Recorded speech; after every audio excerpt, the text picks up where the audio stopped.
Muy buenas tardes, bienvenidos a un nuevo programa de Legio Novena, bienvenidos al programa de historia que, bueno, estáis deseando, ¿no? Todas las semanas, de hecho la semana que no sale el programa de Legio, se os nota que estáis un poquito más tristes y bueno, Sí.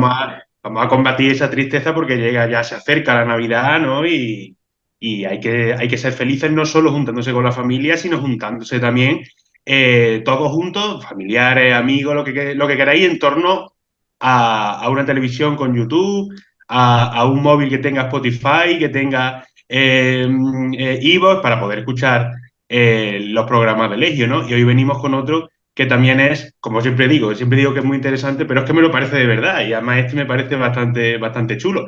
Como siempre, pues no solamente estoy yo, sino que también están mis compañeros Daniel Caparrós y Antonio Murillo. Es cierto, Rafa, la gente se alarma. Alguna vez no hemos subido alguno, incluso me ha hablado Pérez Reverte diciéndome, oye, Daniel, no hay programa esta semana. Yo me acuerdo la semana pasada que de hecho se reunió el Consejo de Ministros de Urgencia, no solo por lo de las amnistías, sino por tratar que no podamos subir todas las semanas programas y demás. Claro, claro. Me llamó alarmado, perro, diciéndome, oye, cuidado con lo que pasa aquí, ¿eh? Claro, se habló sobre si era constitucional que no haya Legio los fines de semana. Ese era el verdadero pacto, ese era el verdadero pacto, sí. Le dijimos, vamos a hacer puente, Pedro, y nos dijo, no, que se cae la nación. No, se rompe España, no puede ser. Y aquí estamos, Efectivamente. porque Así estamos que acabando el puente. nos hemos reunido de urgencia como tuvieron que reunirse la jerarquía católica, ¿no? En el siglo Exactamente, sí. XVI. Vaya, este es nuestro Trento particular, ¿no? Es un Así que concilio importante, sí, sí. de esto venimos a hablar hoy, de la reforma luterana y de las distintas iglesias que surgieron de la reforma durante el siglo XVI en Europa. Dilo Está claro, claro. Rafa, dilo claro. ¿De qué De venimos a hablar la, hoy? de la herejía protestante. Exacto, venimos a hablar de herejes y de apóstatas y de traidores a nuestro Señor. Efectivamente, la verdad que se rompe en el siglo XVI la unidad religiosa que existía en el occidente europeo. Recordemos que ya desde el siglo XI no existe esa unidad en todo el continente porque ya tenemos una iglesia ortodoxa oriental, pero sí es cierto que en Occidente sí había ese reconocimiento a la figura, a la soberanía del Papa de Roma. Y sin embargo, esto se va a romper, van a aparecer nuevas doctrinas cristianas en el continente a partir del siglo XVI. ¿Y esto por qué va a suceder? Vamos a remontarnos a principios del siglo XVI. Como ya sabéis, estamos a las puertas de ese dominio de la monarquía hispánica, ¿no? Y del Sacro Imperio Romano Germánico en manos de Carlos V. Y vemos una iglesia, como ya digo, a principios del siglo XVI, que tiene una serie de vicios, una serie de pecados, ¿no? Siguiendo su misma terminología, que le hace, pues bueno, a algunos personajes, a algunos clérigos, como el propio Martín Lutero, del que hablaremos, que es un monje agustino alemán, condenar, ¿no? La conducta que tenía en ese momento la Iglesia. ¿Cuáles son estos vicios principalmente que comete la Iglesia, bueno, desde el fin de la Edad Media, ¿no? Y el principio de la Edad moderna? Son Podemos cosas que hablar van, son cosas que van como notándose en el tiempo y exactamente, acrecentándose hasta que llega el punto este ya en el que hay gente que dice, chacho, de qué coño vais, ¿sabes? exactamente. ¿Y En ese aquí qué podemos sentido, comentar? Rafa, es Dile, importante señalar porque a veces creo que cuando nosotros pensamos protestantes, parece como que los protestantes ya estaban ahí. Realmente es algo que surge una crítica desde la propia iglesia, o sea, voces efectivamente, que no están de acuerdo con esas actividades de la iglesia. O sea, que previamente ellos eran ya católicos de por sí. Claro. Ellos, efectivamente. exactamente. Que no es que sean que no que ahora es cuando se va a crear ese concepto, pero ellos vienen del mismo sitio y van a empezar a ver que eso no les convence. Todas estas cosas que tú ibas a decir ahora, claro. Sí, hombre, debemos dejar claro que quizás cuando a día de hoy, en el siglo XXI, la sociedad actual, se realiza una crítica a la iglesia o a cualquier religión, se mira desde una perspectiva eh, laica, ¿no? Siguiendo postulados ateos de la no existencia de Dios. En este caso no, estamos hablando de cristianos que lo que buscan es una reforma de la Iglesia Católica, ¿no? No estamos hablando de ateos Exactamente lo mismo. como podríamos ver ahora, sino gente cristiana que, bueno, pues Vale, surge desde dentro de la Iglesia, como dice Dani. ¿Cuáles perdóname, son estos Rafa, pero vicios? perdóname. Dime. O sea, es una gilipollez, ¿vale? No tiene nada que ver con el tema, pero has dicho ateo, me has recordado y me he imaginado al Kaki pegándole barazos, el Kaki Benito pegándole barazos a los protestantes, ateo, ateo, vaya a salir de aquí. Y luego cuando has dicho no sé qué cristiano, me he imaginado, no sé por qué, hoy estoy un poco tonto, ¿vale? Estoy un poco ganso. Imaginativo. Me imagino a Cristiano Ronaldo llegando allí al concilio de en plan, ¡sí! ¿Sabes? Se acabó y, hostia, no sé, me ha hecho mucha gracia. Lo tenía que decir, perdón. El café de Bueno, Antonio de hoy estaba fuerte, el café de esta mañana. El hostia, el café, café es que se la ha tomado solo doble. me ha tomado el café a mí, ¿sabes lo que te digo? Ya está, yo prometo ya no decir más tonterías a lo largo del programa. Me voy a poner en serio. Pues nada, vamos a comentar un poquito esos vicios de los que hablaba de la Iglesia. Por un lado, el lujo exagerado que sobre todo la jerarquía eclesiástica pues comenzaba a tener, ¿no? Una vida muy distinta a la que se había predicado siglos atrás y que el propio fundador de la Iglesia católica predicaba, ¿no? También el nicolaísmo, que es un término, aquí va a haber por lo menos un par de términos que va a ser un poco extraños, pero bueno, son fáciles de entender. En el caso del nicolaísmo es el concubinato, el amancebamiento de los clérigos, es decir, el Sí. arrejuntamiento de El los voto clérigos el voto con de amantes castidad, fuera del matrimonio. el voto de castidad se lo pasaban un poquito Exactamente. ¿Por por. qué fuera del matrimonio? Porque, como ya sabemos todos, los clérigos de la Iglesia Católica no pueden casarse. Sin embargo, los protestantes, pues sí, sí podrían. Exactamente. Sí podrán, sí. Otro de estos perjuicios, ¿no? Que según los Lutero y sus seguidores pues afectan a la Iglesia Católica, la simonía. ¿Qué hablamos cuando decimos el término simonía? Pues la compraventa de cargos eclesiásticos y la venta de indulgencias, es decir, el negocio que se traía a la Iglesia con el tema de yo te hago arcipreste de aquí, yo te hago cardenal de aquí para beneficiarme económicamente, ¿no? Igual que la venta de indulgencias, que, pues bueno, si tienes no sé cuántos pecados, pues tú me das esta bolsita de moneda, tu previo pago, yo te quito todos los pecados que tienes, ¿no? Entonces, ese negocio, ese comercio de indulgencia y de puestos y cargos eclesiásticos, pues también los condenan, ¿no? Tanto Lutero como sus seguidores. Claro. El tema de la indulgencia, sobre todo, también estaba muy relacionado con la estancia en el purgatorio de, por ejemplo, un familiar, porque el purgatorio funciona como una especie de sala de espera, ¿no?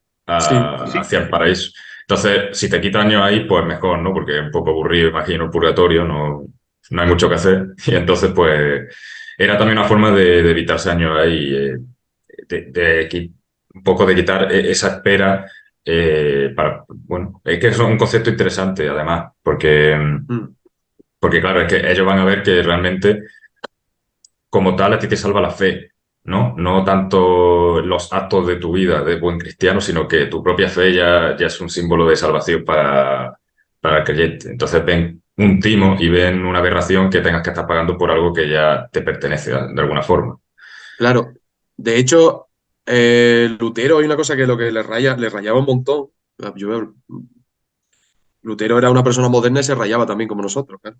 por supuesto. El tío en la epístola de San Pablo a los romanos, me corrige Rafa si tiene un poco más de idea que yo, pero yo creo que esto era así. Hay una Yo te exégesis creo. vale, una cita que dice que el justo se salva por la fe. Y esa paranoia la que tiene a Lutero, eh, quebrándose la cabeza, a raíz de los buenos actos. ¿Qué más dan los buenos actos si al final, si tú tienes fe, te vas a salvar? Y esta es una de las principales diferencias que va a tener con lo que es la rama católica, porque además esto de las indulgencias y eso es básicamente una fuente de ingresos lo que le está confiriendo a la iglesia. O sea, llega la gente allí con unos pocos de dinero y sí, tendrás 1000 pecados. Has cometido 75 genocidios yo qué sé, en la tierra que sea de Alemania. Pero si pagas, cómprame 2 bulas y vas para el cielo, y ya está.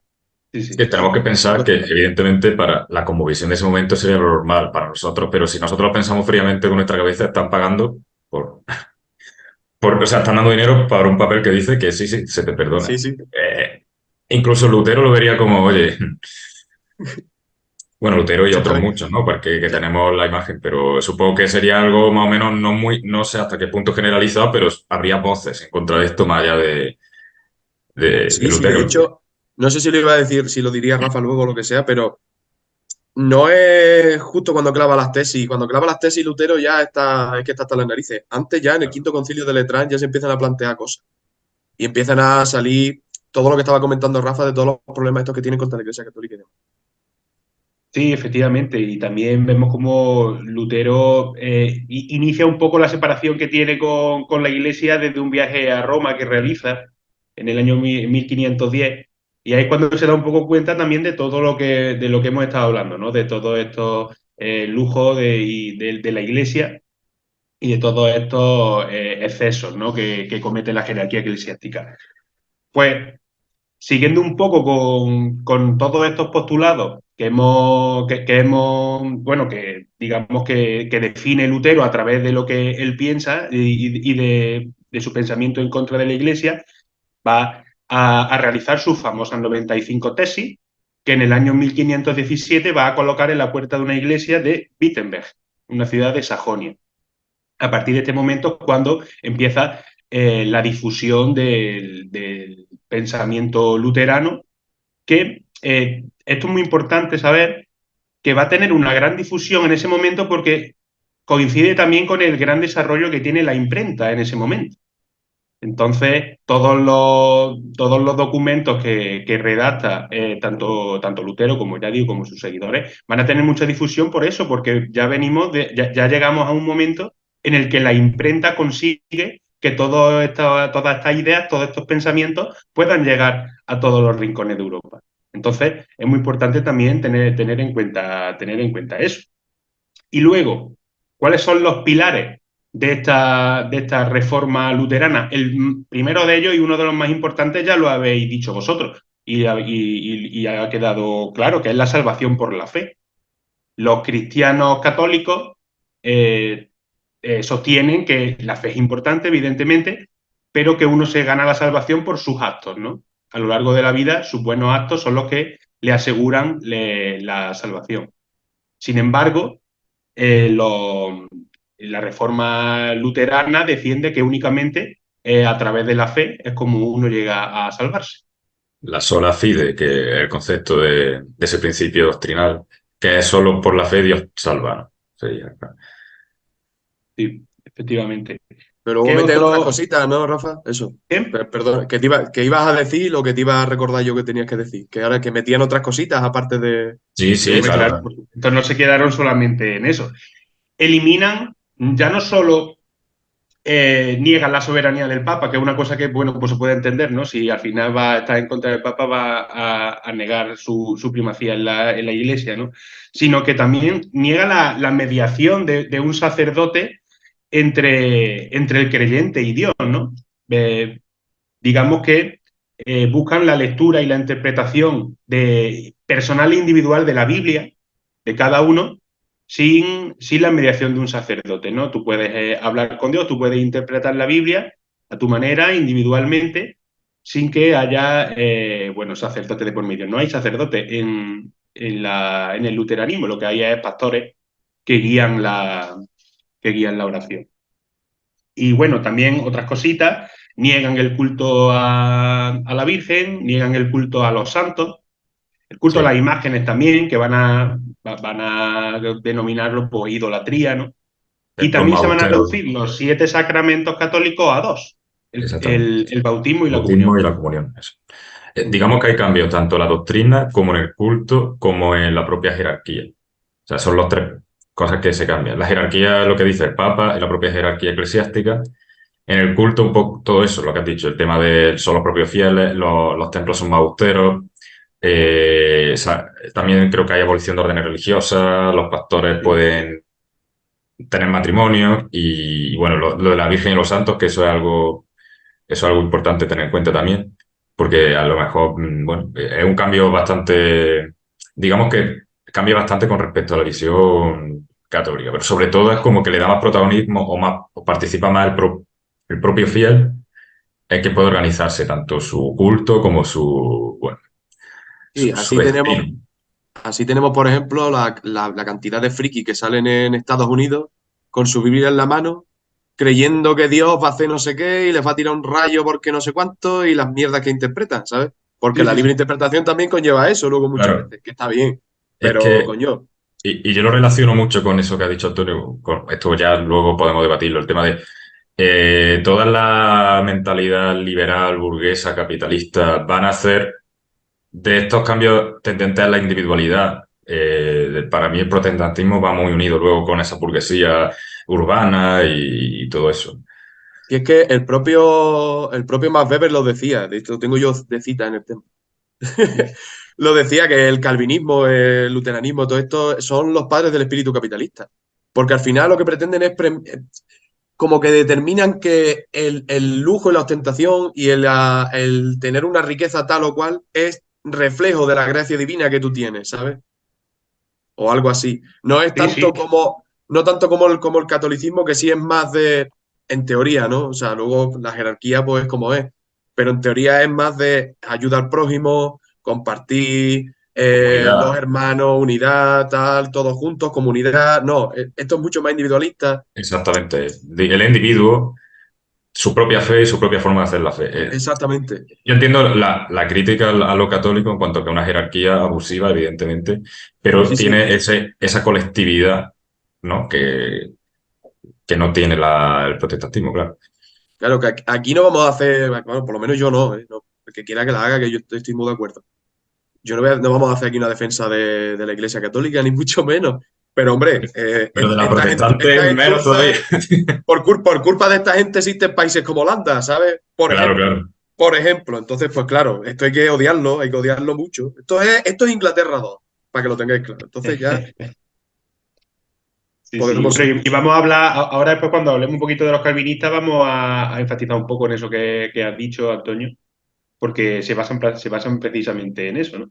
Pero Mm. bueno, ¿dónde se va a instalar territorialmente la reforma luterana? Principalmente en los estados alemanes. Ya sabemos que el Sacro Imperio Romano Germánico tenía en la cabeza al emperador, pero era un conglomerado de estados muy independientes, ¿no? En su política interior, que muchos de ellos pues abrazan el luteranismo y muchos de ellos lo hacen porque quieren tener más poder frente al emperador y frente al papa, ¿no? Que hasta ese momento habían estado un poco acorralados y esta nueva religión es la que les permite también tener su propia idiosincrasia y su propia independencia, tanto política como religiosa. Que eso es muy importante, Rafa, para tener en cuenta para lo que vamos a hablar después, que son las guerras de religión.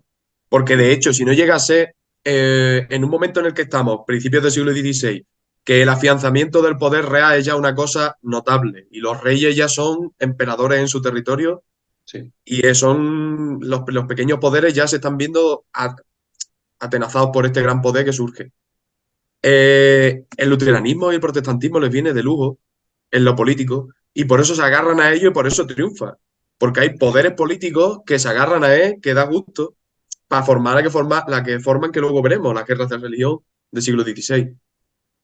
Pero es muy importante tener eso en cuenta porque si no, igual no, si llegase una cosa en lo religioso, quizás solo no hubiera tenido tanta trascendencia. Sí, Pero se sí. juntó el individualismo en lo religioso con el individualismo en lo político, un poco de la Se época. juntó el hambre con las ganas de comer, como Sí, suele decirse en estos casos. Dios, Esto va a Dios venir los cría bien. y ellos se juntan. Le vendrá bien a mucha nobleza alemana porque de hecho como que de alguna forma va a estirar el tiempo el feudalismo en Alemania porque Sí. no va a ser tan absolutista en ese sentido y bueno, luego habrá todo el tema de la guerra de campesinos, va a llevar también a muchos problemas sociales. Sí, ojo, que ahí surge también, con la guerra de los campesinos, surge una corriente que es el anabaptismo, que ojo con la gente esa, que eran prácticamente los anarquistas del siglo XVI, ¿eh? Estaba el Durruti moderno por ahí. Durruten, Durruten. Sí. Ojo, no, esa gente la formó mucho.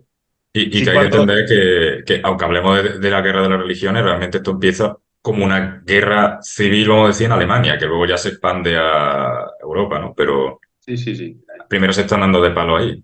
O sea, Sí, cuando decíamos que este era un tema interesante, no nos estábamos inventando nada. Pero bueno, como ya digo, en Alemania, la mayoría de los estados alemanes se establece el luteranismo, también lo va a hacer en los países escandinavos.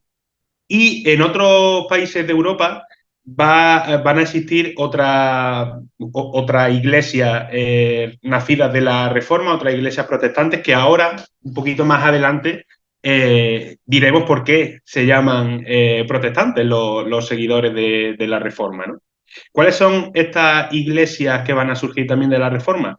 Por un lado, y ya hemos hablado un poquito de ella, el calvinismo.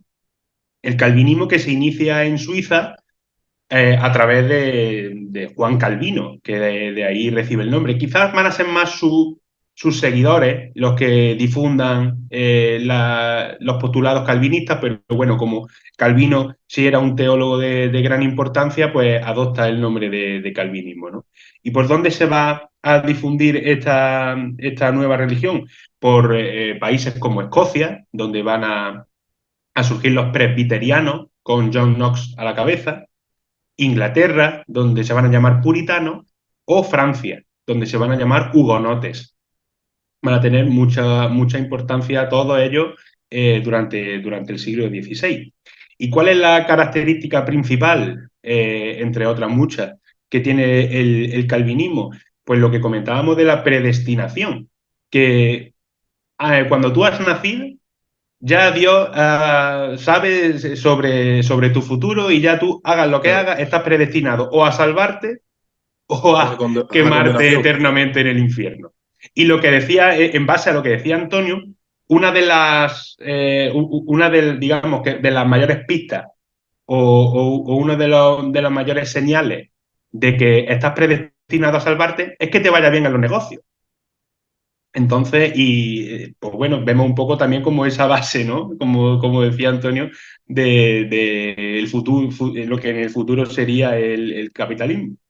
A mí me encanta Calvino este porque, bueno, me encanta, hace gracia algunas cosas. En la obra que escribió es donde se establecen los principios del calvinismo y tal, en Institución a la Religión Cristiana del año 1536. Tiene varias doctrinas así que podemos definir como las principales. Y una que me hace mucha gracia, que es, él establece que la humanidad es indigna de un Dios redentor. O sea, este está basqueado con la gente. Mira, si Dios viene a salvarte, no te lo mereces, que lo sepas, ¿eh? No te lo mereces. Luego Los ya, perritos y los gatitos sí, pero tú tú. no. Asqueroso. Y encima tú, pobre de mierda, menos todavía. O sea, esta gente, el Calvino este hay Al que tener. infierno.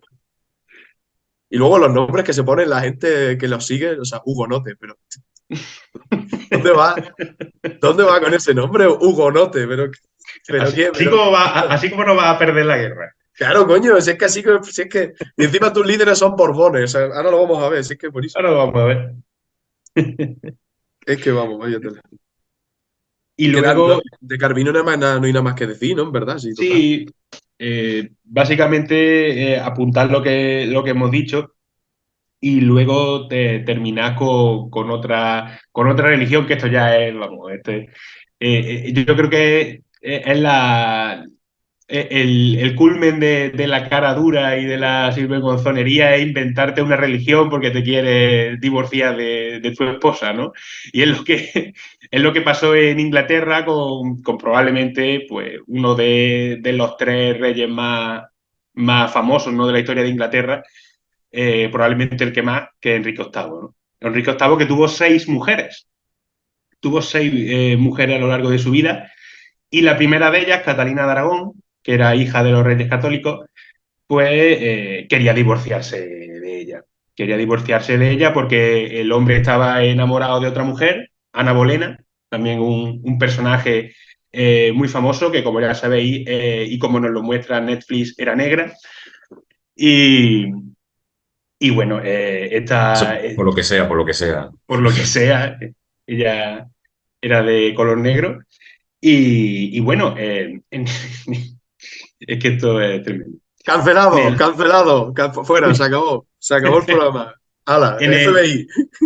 ¿Por qué no podía divorciarse Enrique VIII de esta mujer? Porque evidentemente ni en el siglo XVI ni ahora la Iglesia Católica permite el divorcio, ¿no? ¿Quién era el Entonces, Papa por entonces? ¿Clemente VII era? creo que sí, creo que era Vale, Clemente VII. es que también es que Carlos I lo tenía cogido por los huevos. O sea, el que era el Papa de verdad, el que mandaba en la iglesia era Carlos I, Carlos Claro, es V. que no se nos Claro, puede olvidar, no se nos puede olvidar una cosa, que es que Enrique VIII quería divorciarse de su mujer, algo que ya de entrada la Iglesia Católica y el Papa no permite, claro. pero es que aparte la mujer de Enrique VIII era la sobrina La del... tía, no era la La tía, tía, perdón, la tía. efectivamente, perdón, la tía, claro, porque era hija de los Reyes Católicos y él es nieto de los Reyes Católicos, efectivamente. La tía del hombre más poderoso del mundo en ese momento. De hecho, el emperador, fíjate si tiene cogido por los huevos, y perdóname la expresión, al Papa, que cuando el Papa coquetea con los franceses, le saquea a Roma.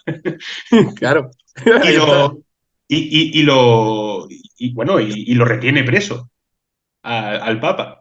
De hecho, el emperador que retiene preso tanto al Papa como al rey de Francia en ese momento. Fíjate el poder que tenía el emperador. Don Carlos I, quinto de Alemania, Pereira.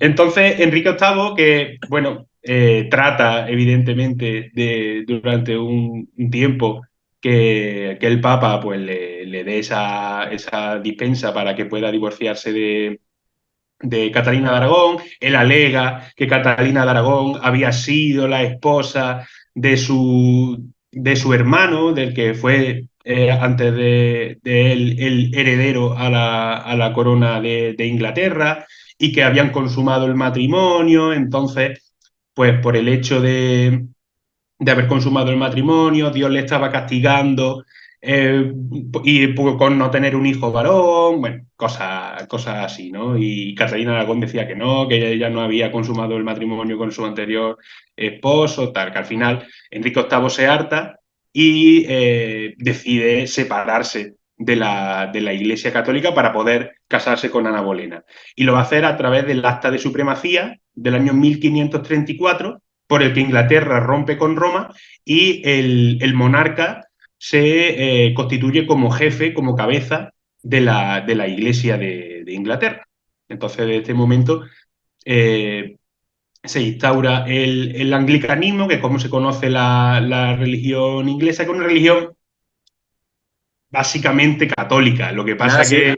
Se cabreó y dije, le voy a cambiar el nombre, pero luego dejó las mismas cosas. Porque el tío, además, a los luteranos no los podía ni ver tampoco, ¿eh? No, no, no, no, no. Sí, ahí durante su reinado y en reinados posteriores hay persecuciones contra los, Persecuciones, contra sí, los sí, sí. literatos. Pero, O sea, prácticamente la doctrina del anglicanismo es prácticamente filocatólica. O sea, es Sí, sí. lo mismo, pero con 4 pinceladas por ahí para disimularlo un poco y que no parezca que es casi una religión creada por los huevos de un rey para divorciarse, ¿sabes? Que me hace mucha risa. Que Que sí, es que luego básicamente... tiene un montón de connotaciones y de cosas que hay que entender, aparte de la época, Mm, el poder que obtenía el rey, porque se hacía todavía más absoluto en las islas, quitando a la iglesia de por exactamente. medio. O sea, muchas cosas que aparte de esto hay que tener, que no solo por el divorcio, evidentemente. Pero a mí me hace gracia mm, decirlo así, porque yo qué sé, es gracioso, coño. sí.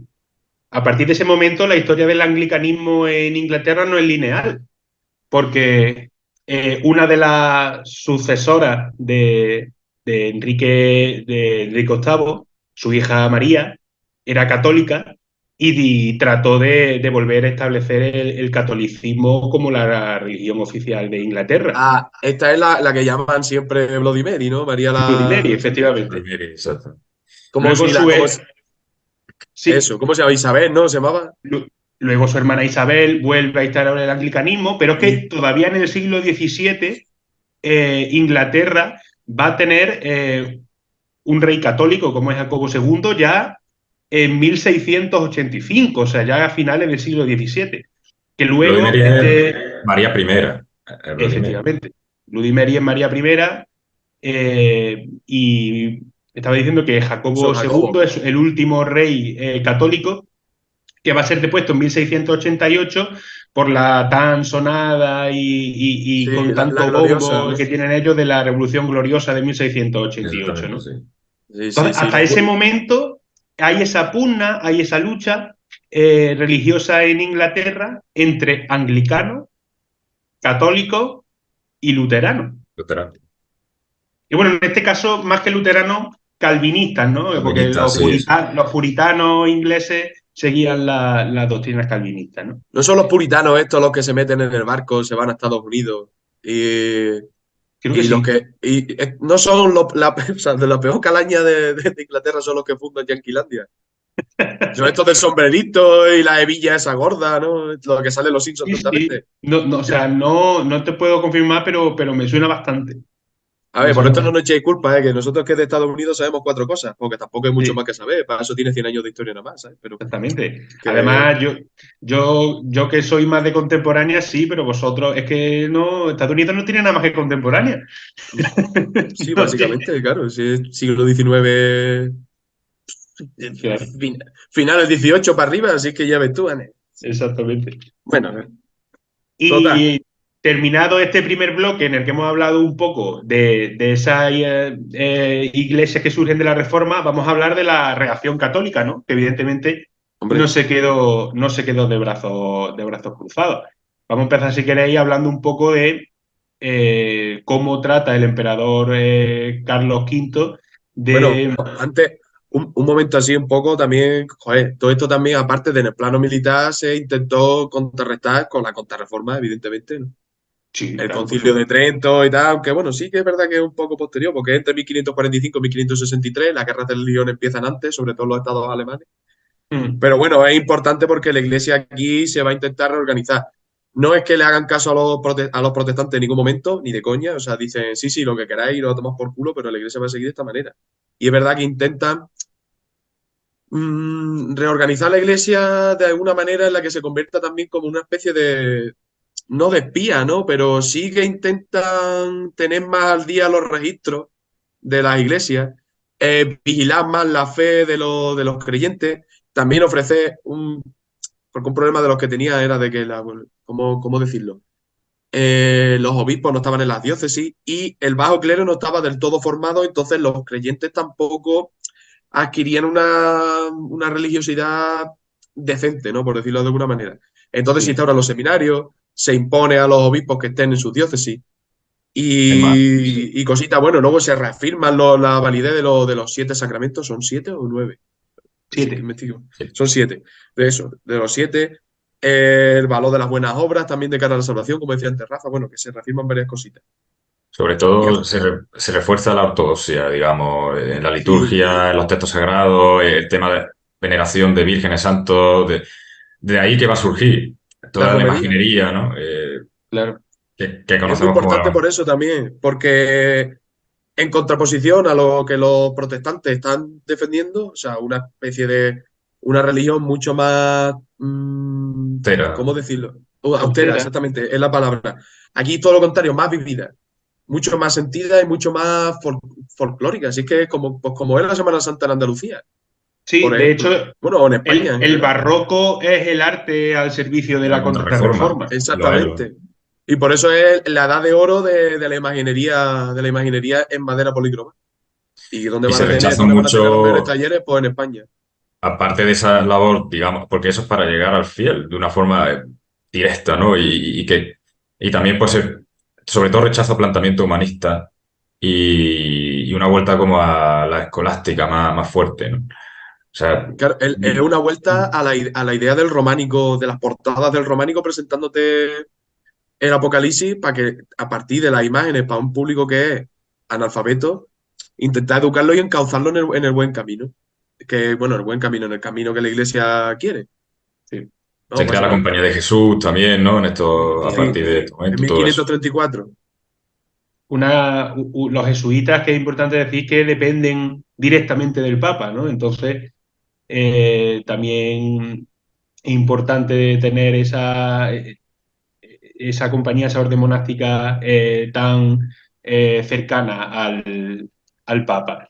Y como ya decís, bueno, efectivamente, lo ha dicho Antonio, la Iglesia Católica contraataca con la Contrarreforma. En 1545, Pablo III iba a inaugurar el Concilio de Trento, que va a durar 18 años, de hecho no lo va a terminar, no lo va a terminar Pablo III, lo va a terminar su sucesor. Y, y lo que buscaba, evidentemente, era pues corregir los propios errores que había tenido la Iglesia con esa mayor formación de de los eclesiásticos, con esa prohibición de la venta de indulgencias, con ese mayor guardamiento del celibato. Y por otra parte, evidentemente, se va a atacar y se va a luchar contra los protestantes y contra las distintas iglesias surgidas de la Reforma, ¿no? De hecho, también se van a establecer en los distintos países tribunales de la Inquisición, donde se van a combatir herejes, ¿no? Que el caso más famoso es o por lo menos el que ha divulgado la leyenda negra que tiene desgraciadamente este país, es la española, pero las Pero hubo cuidado, con los mucho protestantes, peores, cuidado. mucho peores y mucho más oscuras, ¿no? que la nuestra. Hace no mucho vi un dato que ahora mismo no me acuerdo exactamente el número, pero la quema de brujas tan famosa de la Inquisición, o sea, lo que es en España, no sé si fueron 50, 80, menos de 100, en los 500 años que tiene la... No, 500 no, me he pasado mucho. En los 300 y pico de años que tiene la Inquisición en España. Cuando ese número, en países protestantes, un cuarto de lo grande que es España, como puede ser, yo qué sé, Bélgica, no, Bélgica no, pero países de estos, Holanda, Suiza, cualquier país de Sí. estos, o cualquier estado de estos alemán, eh, eran miles en un territorio que era infinitamente más chico que España. Y luego los que han pasado a la posteridad como los malos son los inquisidores españoles. Que joder, que la Inquisición no está bien, está mal. Aunque mate una persona al año, que en registro estadístico parece poco. Pero coño, está mal y está peor algunas, ¿no? O sea, hay que poner las cosas un poco en balanza también, cojones. Que Sí, siempre un pasa lo poco, mismo. y también lo que nos habla de la importancia de controlar el relato, y con esto ya terminamos este bloque y nos metemos a hablar de la guerra de religión, también un poco con el caso de María I de Inglaterra, católica, ha pasado a la historia como Bloody Mary por sanguinaria, por cargarse a todos los que no fueran católicos, y sin embargo Isabel I, que ha pasado a la historia como la reina virgen, porque no se casó con Sí. nadie, como un ejemplo de virtud y de puritanismo, se cargó a más gente, se cargó a más católicos y fue mucho más Y no le han hecho un persecutoria cóctel. que su hermana, ¿sabes? La Y no importancia le han de puesto, controlar el relato de la historia. Claro. y no le han puesto a un cóctel su nombre. Que... Hombre, Exactamente. yo un Isabel I no me tomo, ¿qué quieres que te diga, sabes? Yo a la gente que va con los piratas no la quiero ni ver. Que, mira, señores, hacemos cortecito porque se nos acaba el tiempo y volvemos con hablando de la guerra. Efectivamente. ¿Ves, señores? Ya estamos aquí. Ya está, ya ha pasado. Nosotros ha sido una semana desde que nos vimos la última vez y a vosotros ha sido así, es la magia del cine. No ha dado tiempo ni a levantaros al baño o a por un vaso de agua, ¿no? Nada. Si quieres levantarte, pues páralo, pero luego sigue viéndolo. Por favor, ¿eh? Por favor. Pues vamos a seguir y bueno, vamos a hacer brevemente también para no alargar en exceso el programa sobre ya la reacción militar, ¿no? Hemos hablado un poco de cómo la Iglesia trata de abordar este problema a través del Concilio de Trento y vamos a ver también cómo los propios reyes católicos, los reyes que son católicos, no, Exacto. no los reyes Ojalá. católicos de España, Ojalá. eh, o van a tratar también de resolver el conflicto por la vía militar. ¿Cuál es el principal hombre católico del momento, por encima incluso del Papa? Pues el emperador Carlos, ¿no? Carlos I de España y quinto del Sacro Imperio Romano Germánico, que ahí es donde tiene el problema, evidentemente, no lo tiene en España. Él ve como la gran mayoría de nobles y príncipes alemanes pues han adoptado los postulados, la doctrina de Lutero, y él, evidentemente, tiene que resolver ese conflicto. Al principio lo va a intentar hacer por la vía diplomática. De hecho, en 1521 bueno, diplomática, y ahora vamos a ver que no tanto en en esta primera asamblea, ¿no? Convoca la Dieta de Worms en 1521. Dieta es, digamos que las cortes Las de allí, ¿no? cortes, Exactamente, las son las cortes de allí. cortes, las cortes alemanas, son, ¿no? Exactamente. En esa dieta está presente Lutero. Está presente Lutero en esa dieta de Worms y lo van a declarar prófugo y hereje. Así que, que no se anden con chiquitas aquí. Normal, también te digo, ¿sabes? O sea, que Sí, sí. pretendía que Carlos I renunciase así por la cara a su aspiración de construir un imperio universal cristiano, o sea, Efectivamente. por la cara. No, me voy de rositas, me ha llamado hereje. No, no, claro, ¿qué pretende? Si yo lo que no sé es cómo no lo cogieron y lo crucificaron, te lo digo en serio. No, Con la que condenaron. formó, o sea, Fue un prófugo y luego al año volvió y le dijo a Carlos, bueno, si quieres pactamos, a ver si... sí, me quiere sonar esas cosas, ¿eh? Exactamente. Cago en Dios. Eh, en los años sucesivos, digamos que va a haber una serie de concesiones a los luteranos.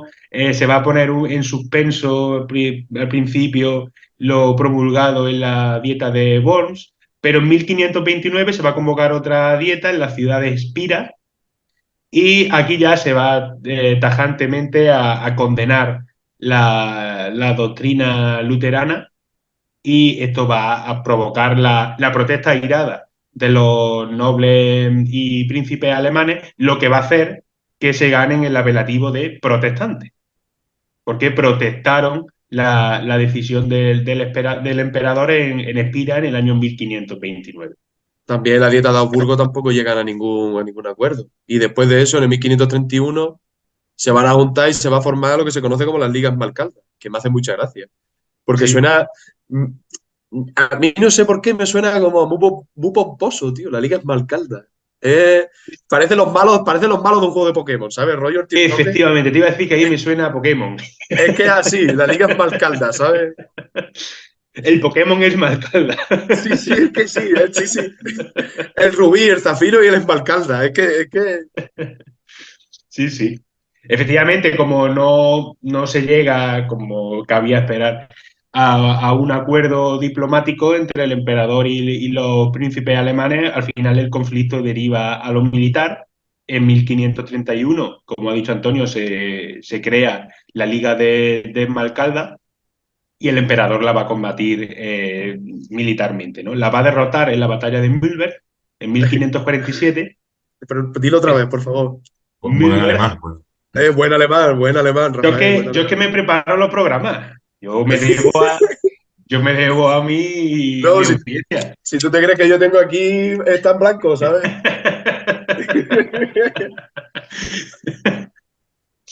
Yo me pongo a estudiar cursillos avanzados del idioma que toca durante la semana. Sí, pues cuando hicimos el programa de los mexicas no te vi yo hablando náhuatl muy fluido, la verdad, ¿eh? Porque no encontré curso de Y cuando música. hablamos de, cuando hablamos de Japón, no te dejo ir decir con Ichiwa ni un rato, ¿eh? Es que Nos está timando aquí no este hay tío. vídeos de esos de YouTube de Nahuatl. El Nahuatl se enseña mal. En Guate lo hay vídeos de YouTube de eso. Sí. Total, que Seguro que Carlos sí. primero En un lo mundo pilló. distópico en el que España no hubiese perdido la madre invencible, los vídeos en vez del inglés se enseña mal serían en Nahuatl se enseña mal o algo así. Pues seguramente se hablaría más que el inglés, porque el inglés lo hablaría más que en la isla esa podrida y asquerosa. Pero bueno.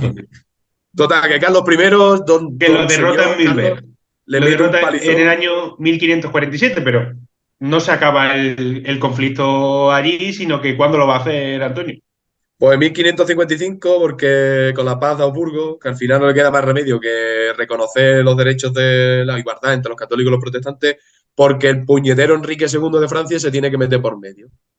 Ahí a tocar las narices para debilitar la posición española, evidentemente, como es normal, o sea, esto es política, pero se mete por ahí por medio, le da Como apoyo a cabe los. esperar de un francés. Claro, como que ha esperado un francés. Que si algún día podemos hablar de Napoleón, pues el otro día viendo la película caí en una cuenta. Y los franceses, en verdad, por mucho que sean el enemigo del norte, tienen el mismo enemigo que nosotros. Toda la vida han sido Sí, enemigos de Inglaterra. eso está claro, Y, eso está claro.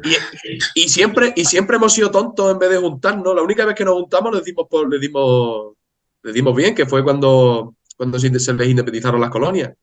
Mm. En vez de juntarnos contra ellos, siempre nos echamos la pata Has los unos a los otros dicho, para has que dicho una estén cosa, lejos. Antonio, que para el francés España siempre ha sido importante, y ahora que has nombrado la peli de Napoleón, parece que para Ridley Scott no era importante España para un francés, Claro, porque es que Ridley Scott, evidentemente, como es un puñetero anglo, pues ¿qué te va a decir? España no valió nada. O sea, la primera derrota nos estamos metiendo aquí en otro tema por la en otro llave. tema España ni sale, pero la primera derrota del ejército de Napoleón, ni se nombra. por lo que sea, en Bailén.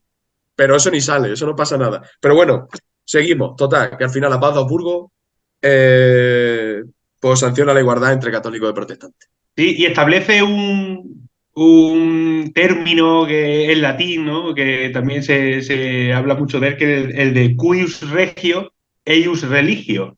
Es decir, a cada reino su religión, ¿no? Digamos que la Claro, religión que tiene el rey es la religión de su territorio, de su de religión reino, del Estado, vaya. efectivamente. Entonces, de esta manera se pacifica un poco la situación en Alemania, pero en Europa hay otros puntos, hay otros focos de conflicto. Uno de los más importantes también, Antonio, va a ser el de Francia. Y me gustaría que hables también tú un poco de eso, porque sé que te gusta hablar de los hugonotes. De los hugonotes. Aquí, mira, lo interesante de la guerra de religión en Francia es que aquí sí que presentan, aparte de un aspecto religioso, como puede ser más, que también es muy político, lo de los príncipes alemanes, aquí tiene un aspecto político bastante interesante, porque sí que es verdad que aquí los nobles se van a abrazar al calvinismo para intentar detener el avance de la unificación del poder real, ¿vale?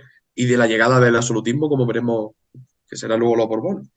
Pero bueno, en 1560 nace el partido de los hugonotes, de los calvinistas, y por aquel entonces mandaba pues, Francisco II, que bien que le gusta apoyar a los protestantes, pero luego bien que Luego nombró, se los come. claro, luego bien que nombra al duque de Guisa, que era un mata hugonote, literalmente, que, Matón.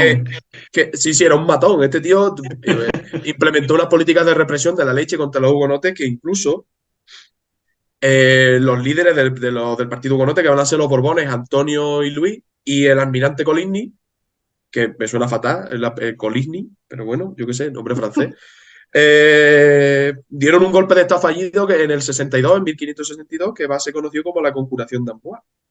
1562, no, en 1560. En 1562 y otra cosa de Amboise es que le ponen a todo el mismo nombre. Esto es como los Ramón Berenguer y Berenguer Ramón de Cataluña. No había otro nombre. Se pusieron esos nombres para liarnos hoy en día, ¿sabes? Esta gente lo hace así. Francisco Seguro, ¿sabes? Francisco II se va a morir y va a actuar como regente Catalina de Medici en la minoría de edad de Carlos IX. Entonces, esta mujer va a ser un poquito más tolerante y quita los guisas del poder. Dice, mira, iros de aquí porque me la estáis formando en el reino.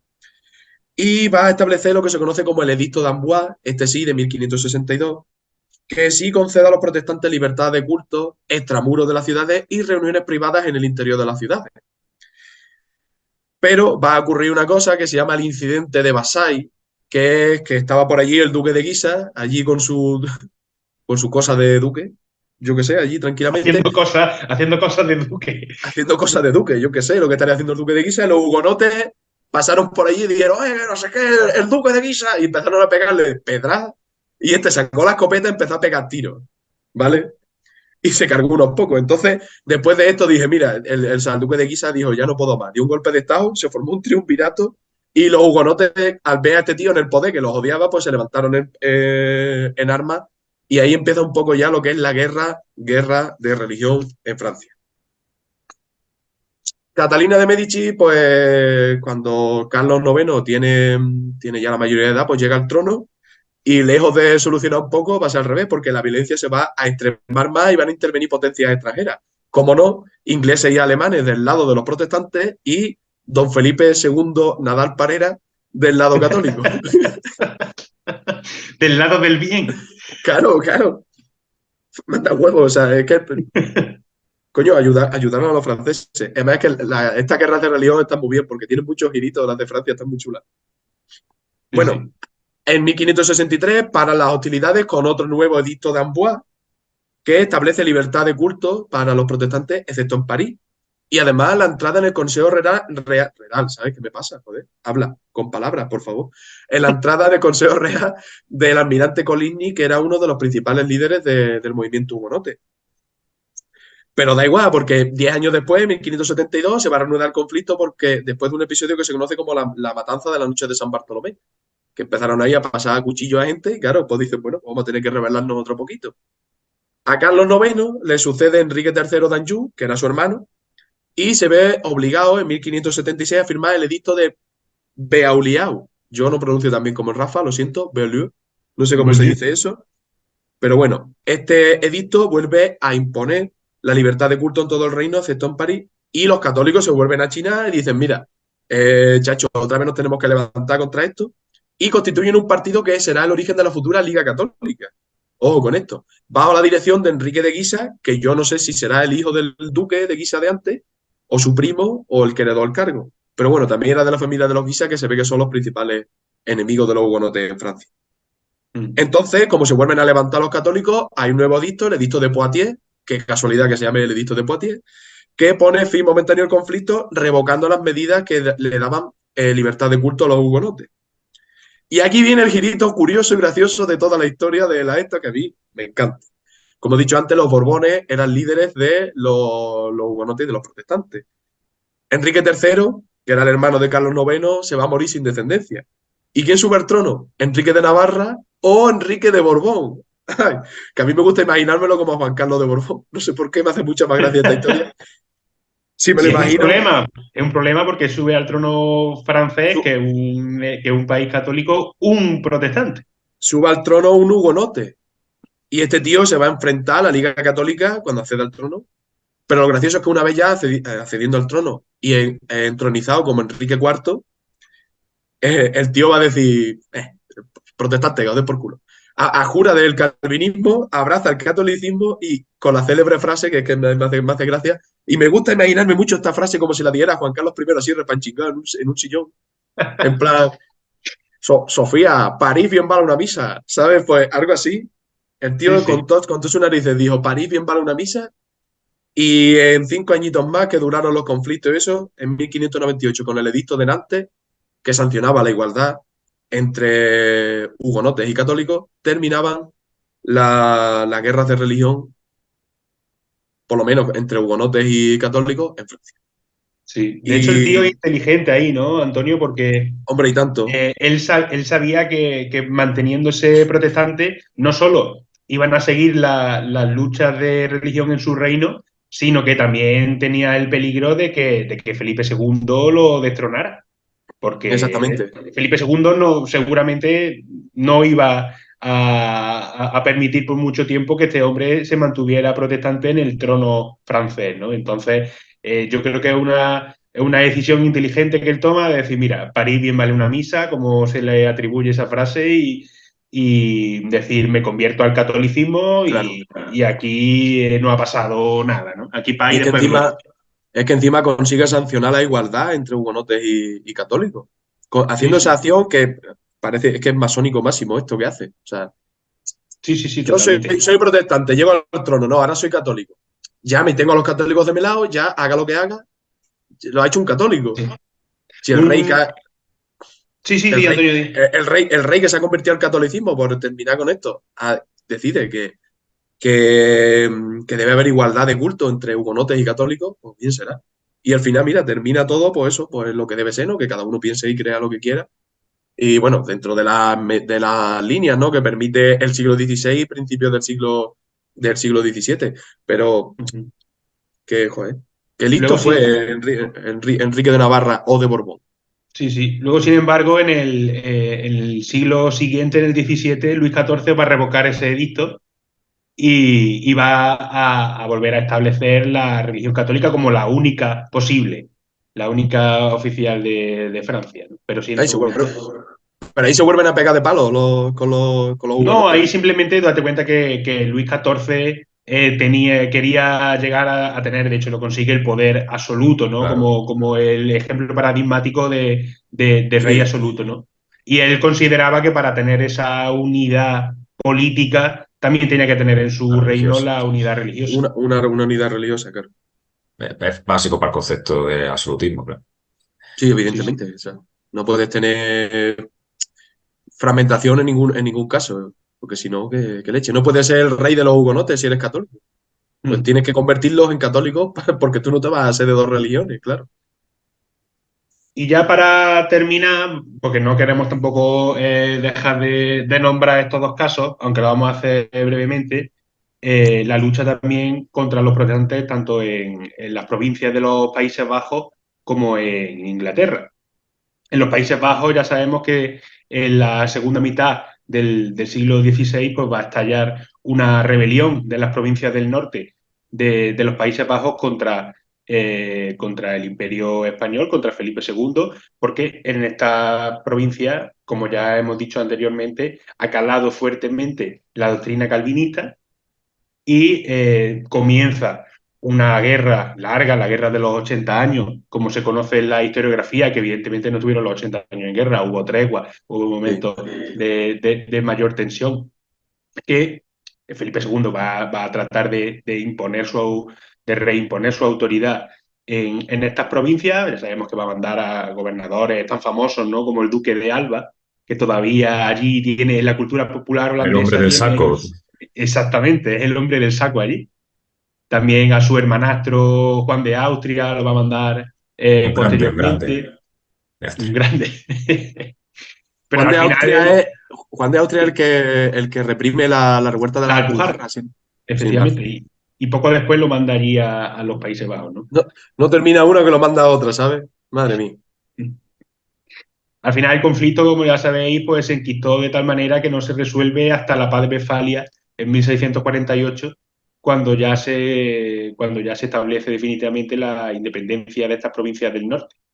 El norte protestante, lo que es Holanda, ¿no? Exactamente. Porque luego lo que es actualmente Bélgica sí se mantiene todavía bajo la autoridad del emperador y bajo la doctrina católica. Sí, que eso se mantendrá hasta la guerra de sucesión, si no me equivoco, ¿no? Sí, Sí, efectivamente. creo que ya Enrique Que es cuando ya España pierde su territorio europeo. Eso es territorio europeo, es verdad, exactamente. Perdemos Sí. Gibraltar, no vamos a perder Bélgica, coño. Y el Tú mírate, milanesado. tú mírate qué Me gusta selección tendríamos, con Bélgica, Carrasco, Lukaku, con Morata, en su momento con Van Basten y toda esta gente. ¡Buah! ¡Buah! Cállate, qué espectáculo, ¡Buf!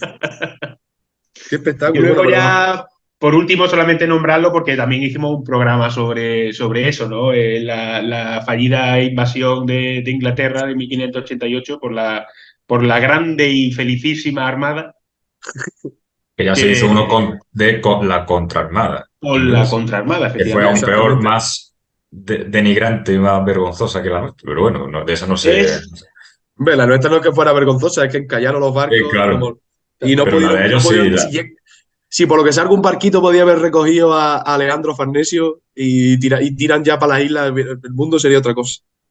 no mandamos a nuestros barcos a luchar contra los elementos. Así que, Exactamente. Y además, si los mandas con el Duque Medina Sidonia, que no sabía mojar en una piscina de plástico de esta redondilla, exactamente. es Recordamos que. que en su origen la Armada estaba encomendada al Marqués de Santa Cruz, pero este hombre muere y es el duque de Medina Sidonia el encargado de llevarla, que era un hombre que no era marinero. Y, y finalmente, pues bueno, también con esa inclemencia meteorológica de la que estábamos hablando, pues fue fallida la invasión de Inglaterra, que realmente lo que quería era destronar a Isabel, que era un reina anglicana en favor no de María Estuardo, porque María Estuardo, la que era reina de Escocia, que si era católica, le había cortado la cabeza a Isabel un año antes, en Mm. 1587, pero bueno, cualquier pretendiente católico al trono de Inglaterra pues hubiera sido puesto en el lugar de Isabel. Y de esta manera terminamos el programa de hoy, que yo creo que nos ha quedado Sí, estupendamente. No sé si tenéis vosotros sí. que decir. Yo me lo he Yo, pasado, yo me lo he pasado como un niño chico, la verdad. por apostillar un poco, y si queréis esto le podemos dedicar un programa concreto sobre los protestantes en España. No sé, los llamados alumbrados españoles, que también en España pues hubo cositas. Lo que no tengo muy claro si son más bien luteranos o erasmistas, pero bueno, aquí también hubo autos de fe en el siglo XVI. Hubo un foco luterano en Valladolid, también en Sevilla. Es una historia que no conozco tanto, pero sí que aquí también hubo procesos contra, bueno, contra ciertas personas que, cuando estaba Fernando de Valdés y Salas, ¿no? El famoso, que también Sí, fue un inquisidor. Y creo que el primer Francisco de San Román fue el primer acusado de ser protestante ejecutado por la Inquisición aquí en España, en Valladolid, en el 1544. O sea que sí que hubo aquí también algunos movimientos, los llamados alumbrados. Eso sería curioso si queréis un día tuvo tratar que sobre ser, eso. tuvo que ser más sonado de lo que nos parece, porque si no, en Felipe II, la ortodoxia que impone tanto en educación como en religión y demás, es bastante férrea para que aquí hubiera cuatro gatos, ¿sabes lo que te quiero decir? Sí, sí. De Si hecho, otra de no, las frases que se le atribuye, ¿no? De esta mítica de Felipe II es: prefiero perder todo mi reino que reinar sobre herejes. Sí, pero hay protestantes famosos, está eso no lo Casiodoro de sabía. Reina, hay aquí, hay material para hacer un programa solo de los primeros Sí, protestantes españoles, Cipriano Valera, la molaría Villa, mucho. todo eso. O sea, que lo digo como Sí, que sí. para que la gente sepa que existen, pero que ahora no le podemos dedicar el tiempo que merece, digamos. Exactamente. Sí. Pues bueno, Pues nada, chicos, señores, darle a me gusta, seguirnos, compartir los vídeos, que no cuesta nada. Si es que yo lo que no entiendo de verdad es que ¿por qué no lo hacéis? Si lo veis, si lo compartimos, si nos seguís, amigos, que nos seguís en Instagram y en todos lados. ¿Qué te cuesta a ti compartirlo en tu puñetera historia? ¿Qué pasa? ¿Eres muy guay para ponerlo en tu historia? dadle a me gusta porque os gusta. Claro, coño. Y si no, dale también por ayudarnos, que somos amigos, cojones. Coño, Exactamente. que no cuesta nada. Que no, si es que te va, vamos a ir a tu casa a tocarte la puerta para cobrarte un euro o algo, no. Pues entonces, encima, ¿sabes? En fin. No Dale me somos la gusta. Inquisición, no somos la Inquisición. No, joder. Somos buena gente. Salva de la tiniebla a tu vecino que no conoce sobre la batalla de Mühlberg. Ponle este programa, ponle este programa para que pueda Es que salvarse a lo mejor tu eternamente. vecino está ahí pagando indulgencia y no sabe que hay otra forma, ¿no? Claro, que el justo se salva con la fe, ya está. Y lo mismo no lo sabe. Joder. Le hace A lo un favor, mejor, coño. a lo mejor tu vecino es calvinista y no sabe que Dios ya ha predestinado que va al infierno. Y claro. Bueno, que no se flipe los protestantes, que no somos muy amigos de los protestantes, ¿eh? O sea, No. Pues bueno, chicos, nos despedimos por en el programa de hoy. Nos vemos dentro de 2 semanitas, si puede ser. Y como ya dice Antonio, nos vemos durante este tiempo por las redes y por favor, darle a compartir, darle me gusta, que podamos seguir creciendo y que cada vez pues seamos más los que disfrutemos de programas como el de hoy, que la verdad que ha quedado muy chulo. Así que nada, lo dicho, nos vemos dentro de 2 semanitas y hasta pronto.